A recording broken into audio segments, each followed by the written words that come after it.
الحمد للہ رب العالمین والصلاة والسلام علی محمد وآلہ واصحابہ اجمعین اما بعد۔ 26ویں پارے کی بعض آیات کی وضاحت ہے، چند مضامین کی۔ اعوذ باللہ من الشیطان الرجیم، بسم اللہ الرحمن الرحیم، حامیم تنزیل الکتاب من اللہ العزیز الحکیم۔ حامیم یہ کتاب ہے جو نازل کی جا رہی ہے اللہ کی جانب سے، جو انتہائی طاقتور اور انتہائی حکمت والا ہے۔ ما خلقنا السماوات والارض وما بینہما الا بالحق واجل مسمى، ہم نے آسمانوں اور زمین کو جو بنایا ہے اور ان دونوں کے درمیان میں جن چیزوں کی تخلیق کی ہے وہ سب ایک مقصد کے تحت کی ہے اور ایک متعینہ مدت تک کے لیے کی ہے۔ والذین کفروا عما انذروا معرضون، اور جن لوگوں نے یہ راہ کفر اختیار کر رکھی ہے اور جن چیزوں سے انہیں ڈرایا جا رہا ہے وہ اعراض کیے ہوئے ہیں۔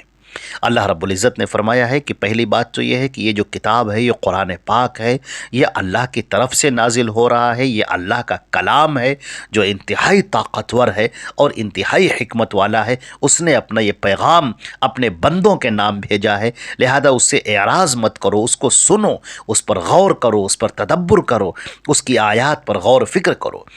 اس کے بعد اللہ رب العزت نے فرمایا کہ یہ آسمان اور زمین کی جو تخلیق ہے یہ بلا مقصد نہیں ہے، یہ ایسے ہی نہیں پیدا ہو گئی، ہم نے ایک مقصد کے تحت اس کو پیدا کیا ہے اور ایک متعینہ مدت تک کے لیے۔ یہ ہمیشہ نہیں رہے گی، نہ یہ زمین اور نہ یہ آسمان ہمیشہ نہیں رہیں گے۔ ایک وقت آئے گا کہ یہ سب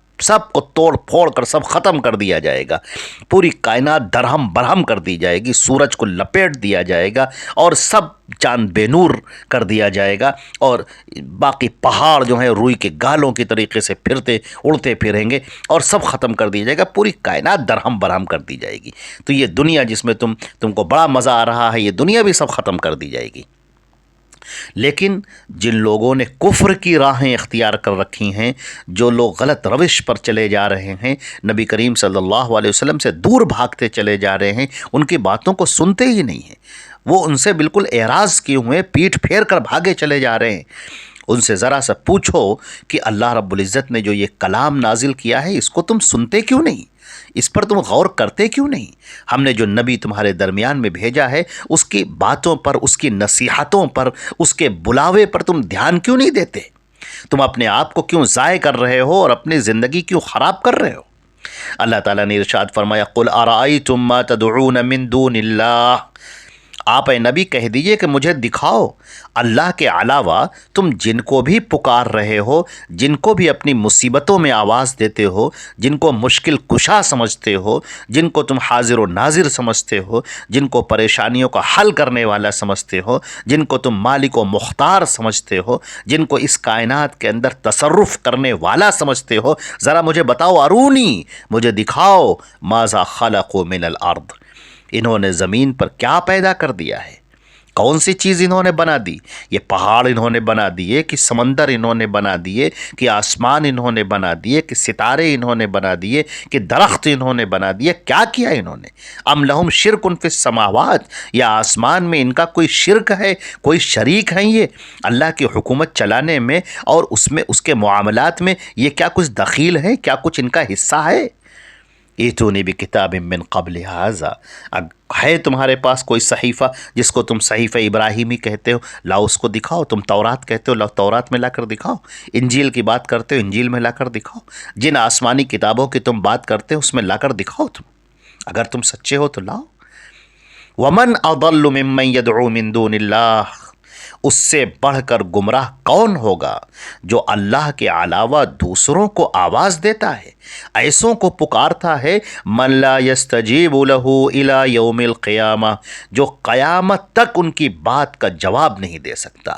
وہم عن دعائہم غافلون، اور یہ لوگ یہ تمہارے پکارنے سے غافل ہیں، انہیں پتہ ہی نہیں تم پکار رہے ہو۔ سیدنا عزیر ہوں یا موسیٰ علیہ السلام ہوں یا عیسیٰ علیہ السلام ہوں یا محمد صلی اللہ علیہ وسلم ہوں یا جو بزرگان دین ہیں یا جو بڑے بڑے نیک لوگ، پارسا لوگ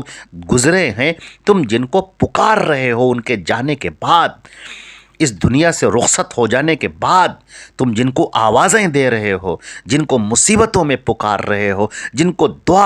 جن سے تو دعائیں کر رہے ہو، جن سے فریاد کر رہے ہو، انہیں تو پتہ ہی نہیں کہ تم ان کو پکار رہے ہو، وہ تمہاری دعا سے غافل ہیں۔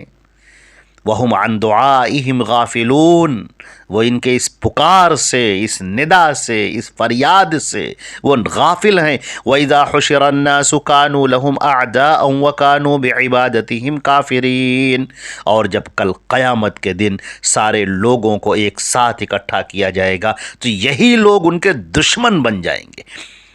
سیدنا موسیٰ علیہ السلام، سیدنا عیسیٰ علیہ السلام، یا جن نیک اور بزرگ اور پارسا اور متقی اور پرہیزگار اولیاء کو تم لوگ پکار رہے ہو، آوازیں دے رہے ہو، وہ تمہارے دشمن بن جائیں گے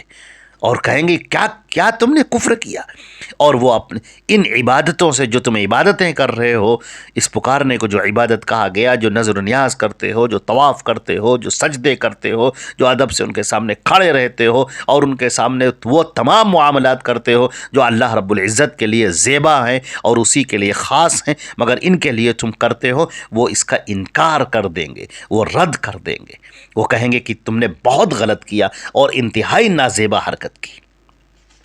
چنانچہ اس کے اندر یہ بات ذکر کی گئی ہے۔ اس کے بعد اللہ رب العزت نے اس آیت کے اندر، اگلی آیتوں کے اندر یہ بھی بیان کیا ہے وَوَصَّيْنَا الْإِنسَانَ بِوَالِدَيْهِ إِحْسَانًا، اور ہم نے انسان کو وصیت کی ہے، ہم اس کو وصیت کر رہے ہیں انتہائی تاکید کے ساتھ کہ وہ اپنے والدین کے ساتھ حسن سلوک کرے، اپنی ماں کے ساتھ، اپنے باپ کے ساتھ اچھا سلوک کرے۔ ذرا یاد تو کرے کہ اس کی ماں نے اسے اپنے پیٹ میں لے کر کن مصیبتوں کے ساتھ اور پریشانیوں کے ساتھ 9 مہینے تک اٹھائے رکھا، کتنی تکلیفیں اٹھائیں، اور اس کے بعد کتنی دقتوں سے دنیا میں وہ آیا ہے، اور ماں کے اوپر کیا قیامت گزر گئی، کتنی تکلیفوں کے ساتھ میں آیا ہے وہ، اور اس کے بعد پھر اس کا دودھ پلانا، اور پھر اس کا چھڑانا، اور پھر اس کی پرواہ کرنا، پھر تمہارے لیے جب تک تم بڑے نہیں ہو گئے، تمہارے بازوؤں میں طاقت نہیں آ گئی، پیروں میں قوت نہیں آ گئی، ماں باپ ہر وقت تمہاری نگرانی کر رہے ہیں، ہر وقت تم کو دیکھ رہے ہیں، تم کیسے بھول سکتے ہو اپنے ماں باپ کو؟ تم کیسے ان کے ساتھ بدسلوکی کر سکتے ہو؟ تم کیسے ان کے ساتھ میں غلط رویہ اختیار کر سکتے ہو؟ تم کیسے ان سے زبان لڑا سکتے ہو؟ تم کیسے ان کا حق مار سکتے ہو؟ تم کیسے ان کے ادب اور احترام کے خلاف جا سکتے ہو؟ تم کیسے کر سکتے ہو؟ تم کتنے ناشکر انسان ہو گئے، تم کتنے ناشکر انسان ہو گئے کہ تمہیں اپنے ماں کا، اپنے باپ کا کوئی حق ہی یاد نہیں، کوئی خیال ہی نہیں، انہوں نے جو تمہارے ساتھ میں کیا ہے وہ تمہیں کچھ بھی تمہیں یاد نہیں۔ اللہ رب العزت نے اس کے بعد ارشاد فرمایا، اور بھی آیتیں ہیں، ایک آیت اس میں سے یہ بھی ہے وَيَوْمَ يُعْرَضُ الَّذِينَ كَفَرُوا عَلَى النَّارِ، اور جس دن، قیامت کے دن، جب کفار کو جو اللہ اور اس کے رسول سے بھاگتے پھرے ہیں، جو دین اسلام سے دور ہیں، ان کو جہنم کے سامنے پیش کیا جائے گا، جہنم کی بھڑکتی ہوئی آگ ان کی نگاہوں کے سامنے ہوگی، اور فرشتے زنجیروں سے کھینچ رہے ہوں گے، ان کو ہاتھوں میں، پیروں میں بیڑیاں پڑی ہیں، زنجیریں پکڑی ہوئی ہیں، پہنی ہوئی ہیں، اور ان کو کھینچا جا رہا ہے، اور کھینچ کر جہنم کی طرف ڈالا جا رہا ہے، اور پھر کہا جا رہا ہے اذھبتم طیباتکم فی حیاتکم الدنیا واستمتعتم بها، دنیا کے اندر جو دنیا کی زندگی تھی اس میں تم نے بڑے مزے کیے ہیں، تم نے سارے مزے ختم کر دیے، لوٹ لیے، جو تم کو مزہ ملنا تھا، جو تم کو تفریح کرنی تھی، جو تم کو سکون کی زندگی تھی، اور جو تمہارے لیے نعمتیں تھیں، تم اپنی ساری نعمتیں پوری کر چکے ہو دنیا کے اندر، تم اپنی نعمتوں سے فائدہ اٹھا چکے ہو دنیا کے اندر۔ اب دنیا کے اندر جو تم نے انجوائے کیا، جو تم نے تفریح کی، جو تم نے مزے کیے، جو تم نے نعمتیں اور آسائشوں سے فائدہ اٹھایا، وہ اٹھا چکے، وہ ختم ہو چکا۔ فَالْيَوْمَ تُجْزَوْنَ عَذَابَ الْهُونِ، اور آج تمہیں ذلت کا عذاب ملے گا، بِمَا كُنْتُمْ تَسْتَكْبِرُونَ فِي الْأَرْضِ بِغَيْرِ الْحَقِّ، کیونکہ تم زمین پر بغیر کسی حق کے گھمنڈ کیا کرتے تھے، غرور اور کبر کیا کرتے تھے، وَبِمَا كُنْتُمْ تَفْسُقُونَ، اور تم انتہائی فاسق و فاجر تھے، فسق و فجور کی راہیں تم اختیار کیے ہوئے تھے۔ چنانچہ اس بات کو اچھا اگلی آیتوں کے اندر یہ سورہ فتح کا بھی ذکر کیا گیا ہے کہ اگلی جو سورہ فتح ہے اللہ رب العزت نے فرمایا لَقَدْ رَضِيَ اللَّهُ عَنِ الْمُؤْمِنِينَ إِذْ يُبَايِعُونَكَ تَحْتَ الشَّجَرَةِ، اللہ ان مومنین سے راضی ہو گیا جنہوں نے تمہارے ہاتھ پر بیعت کی، تمہارے ہاتھ پر اس درخت کے نیچے۔ اللہ نے جان لیا جو کچھ ان کے دلوں میں ہے اور ان پر سکینت اتار دی اور ان کو فتح قریب عطا فرمائی۔ یہاں پر ایک خاص بات یہ ہے کہ نبی کریم صلی اللہ علیہ وسلم جب مدینہ منورہ سے چلے ہیں اپنے صحابہ کے ساتھ میں مکے کے طرف کی وہ عمرہ کرنے کے لیے کہ ہم عمرہ کر، پوری دنیا سارے لوگ آتے ہیں عمرہ کرنے کے لیے، ہم بھی عمرہ کرنے جائیں گے، مگر کفار نے ان کو روک دیا۔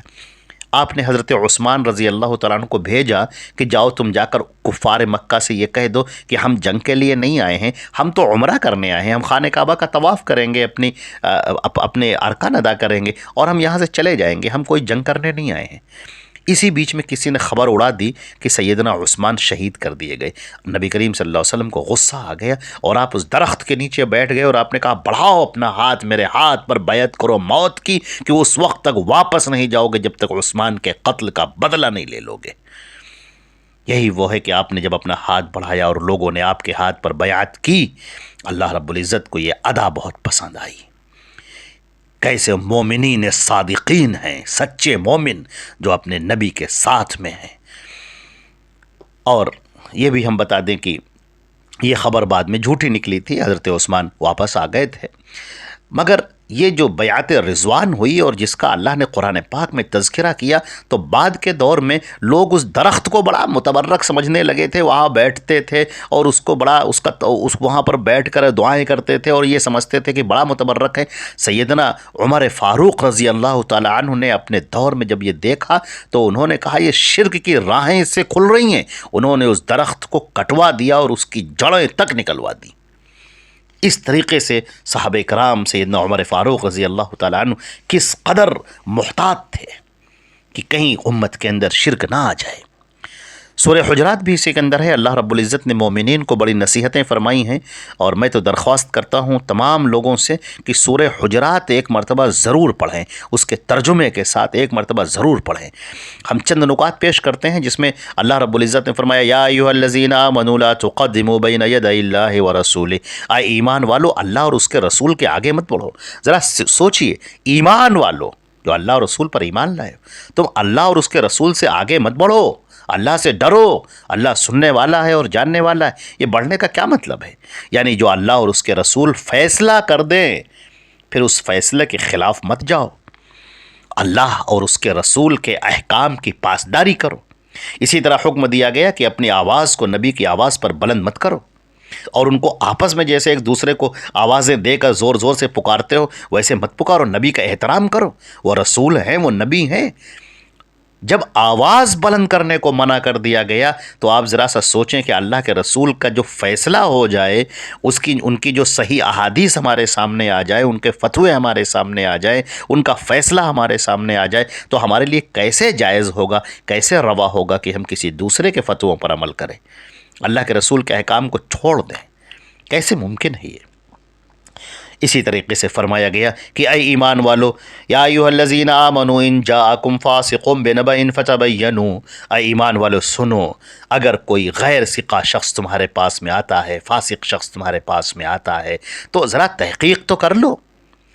وہ تمہارے پاس جو خبر لے کر آیا ہے اس خبر کی تحقیق تو کرو۔ اس سے پتہ چلا کہ یہ پہچانا جائے گا کہ کون عادل ہے، کون عادل نہیں ہے، کون ثقہ ہے، کون ثقہ نہیں ہے، اس کا پتہ لگایا جائے گا، کون سچا ہے، کون جھوٹا ہے اور کس کی زندگی کیسی ہے، اس کا پتہ لگایا جائے گا۔ چنانچہ احادیث کے اندر، حدیث شریف کے اندر محدثین نے یہی طریقہ اپنایا ہے، اسی آیت سے مستفاد کہ ہم ہر راوی کو چیک کریں گے پہلے کہ وہ سچا ہے کہ جھوٹا ہے، صاحب علم ہے یا نہیں ہے، حافظہ اس کا کیسا ہے، ہم پوری طریقے سے اس کو چیک کریں گے اور اس کے بعد لیں گے اس کی بات کو، کیونکہ اللہ کے رسول کی بات ہے، وہ اللہ کے رسول کی بات ہم تک پیش کر رہا ہے تو ہم بغیر چیک کیے کیسے لے سکتے ہیں؟ لہٰذا راوی جب عادل ہوگا، ثقہ ہوگا، درست ہوگا تو اس کی بات مانی جائے گی۔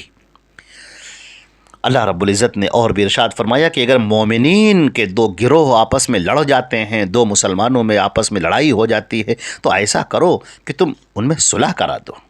اور عدل انصاف کے ساتھ فیصلہ کرو۔ اللہ تعالیٰ انصاف کرنے والوں کو پسند کرتا ہے، بے ایمانی کرنے والوں کو پسند نہیں کرتا۔ کسی ایک طرف جھک جاؤ، تم اس بات کو پسند نہیں کرتا۔ تم وہ بات کہو جو حق ہو، جو سچی ہو۔ تم دو مسلمانوں کے درمیان جب فیصلہ کرنے بیٹھو تو صحیح اور درست فیصلہ کرو، عدل و انصاف کے ساتھ فیصلہ کرو۔ اللہ نے فرمایا انما المؤمنون اخوہ، تمام مومنین آپس میں بھائی بھائی ہیں، اپنے بھائیوں کے درمیان اصلاح کرو اور اللہ سے ڈرو، شاید کہ تم پر رحم کیا جائے۔ اور اسی طریقے سے اللہ نے ارشاد فرمایا کہ اے ایمان والو، تم میں سے کوئی کسی کا مذاق نہ اڑائے، کوئی مرد کسی مرد کا مذاق نہ اڑائے، کوئی عورتیں کسی عورتوں کا مذاق نہ اڑائیں۔ ہو سکتا ہے تم جس کا مذاق اڑا رہے ہو وہ تم سے بہتر ہو سکتا ہے اللہ کے نزدیک اس کی بڑی وقت ہو، وہ تم سے زیادہ بہتر ہو۔ اسی طریقے سے فرمایا گیا کہ تم کسی کو برے الفاظ سے مت بلاؤ، ایسے الفاظ سے کسی کو پکارنا جو اس کو ناپسند ہو۔ کسی کو اندھا کہہ دیا، کسی کو لنگڑا کہہ دیا، کسی کو کلو کہہ دیا، یا اس طرح کے ایسے الفاظ جس کو وہ سنتا ہو تو اس کے دل کو تکلیف ہوتی ہو، ایسے الفاظ سے مت پکارو۔ یاد رکھو، دوستی میں بھی تمہارے جو دوست ہیں ان کو ایسے الفاظ مت پکارو کہ وہ بیچارے کہہ نہ پاتے ہوں، لیکن وہ شرم سے کٹ جاتے ہوں، یا ان کا دل جو ہے وہ زخمی ہوتا ہو کہ کیسے ہم کو پکارا جا رہا ہے، ان کو ذلیل کیا جا رہا ہے۔ اللہ رب العزت نے اس بات کو منع کیا ہے کہ کسی کو برے القاب سے، برے ناموں سے، برے طریقے سے اس کو مت پکارو۔ اسی طریقے سے اللہ نے فرمایا کہ اے ایمان والو، زیادہ شک کرنے سے پرہیز کرو، کسی کے اوپر شک مت کرو۔ فضول کا شک تم نے کر لیا کہ پتہ نہیں یہ صحیح ہے کہ نہیں صحیح ہے، بدگمانی مت کرو۔ خامخواہ کسی کے پیچھے مت پڑ جاؤ کہ تم ہر آدمی پر شک کر رہے ہو، پوری زندگی اپنی تباہ کر لو گے تم ہر ایک پر شک کر کے۔ ہر ایک پر شک کر رہے ہو تو کسی آدمی کا رویہ کو تم کو پسند ہی نہیں آ رہا ہے، تم کو اس کا ہر معاملہ شک میں لگ رہا ہے، تو اس طریقے سے شک نہیں کیا جا سکتا ہے۔ اور بعض شک تو ایسے ہوتے ہیں جو بڑے گناہوں تک پہنچا دیتے ہیں۔ اور سنو، کسی کے ٹوہ میں مت پڑے رہا کرو کہ کسی کی کھرپیچی کرو اور پتہ لگاؤ، اس کی غلطیوں کو نکالو، اس کی غلطیوں کو اجاگر کرو، ایسے مت کیا کرو، کسی کے ٹوہ میں مت پڑو۔ جب معاملہ تمہارے سامنے آ جائے تو اس کے لیے فیصلہ کرو، لیکن کسی کے پیچھے چھپ چھپ کر لگ جانا اور اس کی غلطیوں کو پکڑنا اور اس کی غلطیوں کو سامنے لے کر آنا، یہ مناسب نہیں ہے۔